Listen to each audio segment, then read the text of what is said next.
nggak perlu jadi tukang ya untuk memperbaiki dak yang bocor.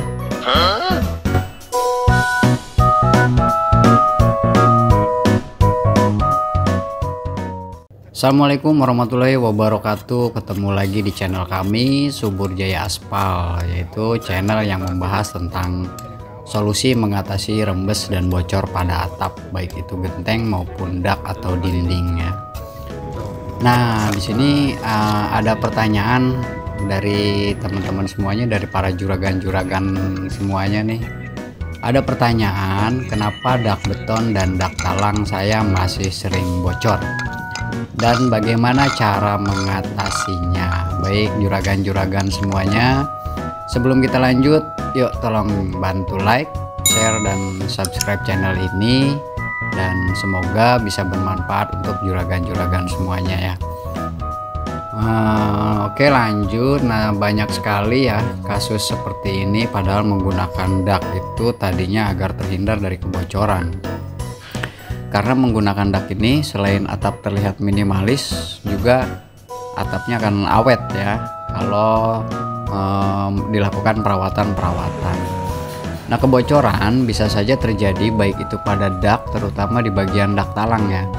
Ini disebabkan oleh beberapa faktor tentunya. Di antaranya yang pertama itu panasnya terik matahari, sehingga mengakibatkan beton itu menjadi retak. Lalu bagaimana cara agar ini tidak terjadi?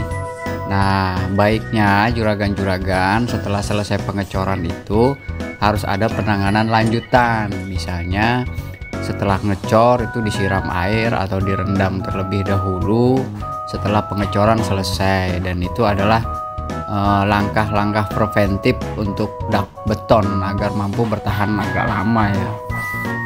Yang kedua, kenapa dak beton masih bocor? Ada kemungkinan saat pengecoran adonan kurang begitu menyatu, sehingga ada beberapa bagian kerikil-kerikil yang dapat ditembus oleh air.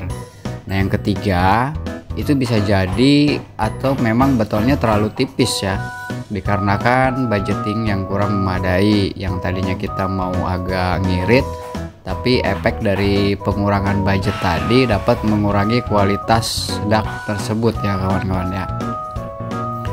Nah, jika memang yang Anda alami saat ini seperti itu, lalu bagaimana cara penanganannya? Oke, baik. Cara penanganannya yaitu yang pertama itu cek terlebih dahulu dengan melihat kondisi dak cornya dan cari bagian mana yang retak.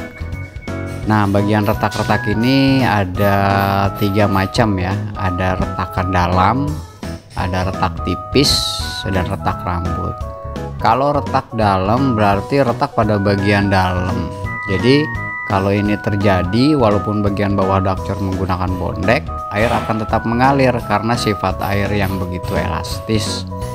Itu bisa masuk ke bagian mana saja juragan, hingga mengakibatkan rembesan dan menimbulkan bercak noda pada bagian bawah dak cor ya. Suka kelihatan kayak pulau-pulau tuh bagian bawah dak cor. yang udah pakai plafon, atau pada bagian sisi-sisi dindingnya jika dak cornya ini menggunakan bondek, biasanya melalui samping dindingnya atau celah-celah bondek tadi yang masuk. Nah, jika ini terjadi bagaimana solusinya dong Bang? Nah, nggak perlu jadi tukang sebenarnya untuk memperbaiki dak yang bocor itu ya.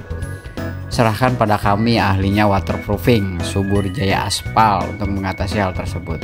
Kami jamin yang bocor-bocor akan teratasi dan bergaransi. Jangan takut teman-teman ya, sebagai jaminan kami.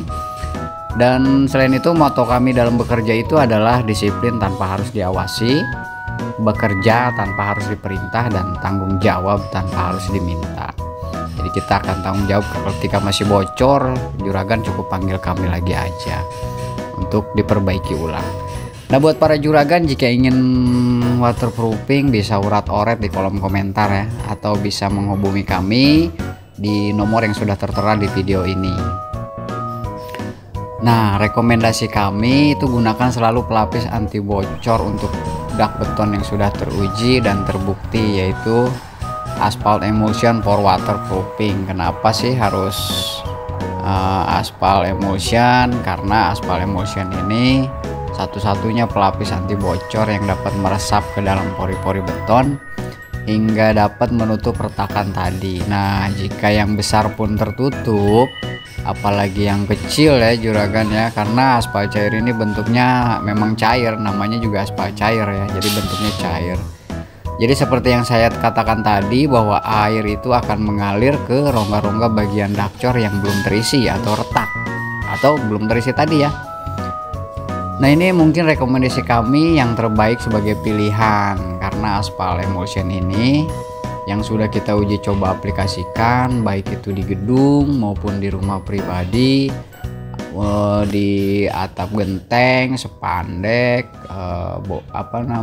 genteng metal, galvanum, alderon, genteng flat, dak beton, itu bisa tahan sampai 8 tahun masih oke ya. Jadi kalau ada yang lebih bagus, untuk apa pakai yang biasa-biasa saja, kan sayang budgetnya. Jadi budget untuk perawatan rumah jadi lebih hemat kan tentunya. Oke, mungkin itu saja yang kami bisa bagikan di video kali ini. Terima kasih untuk yang sudah nonton sampai habis dan subscribe-nya. Semoga video ini bisa bermanfaat untuk para juragan semuanya. Yang belum subscribe silahkan subscribe dan bagikan linknya agar dapat tips-tips selanjutnya mengenai solusi mengatasi bocor dan rembesnya. Terima kasih saya ucapkan. Salam dunia hitam aspal emulsion from Subur Jaya Aspal.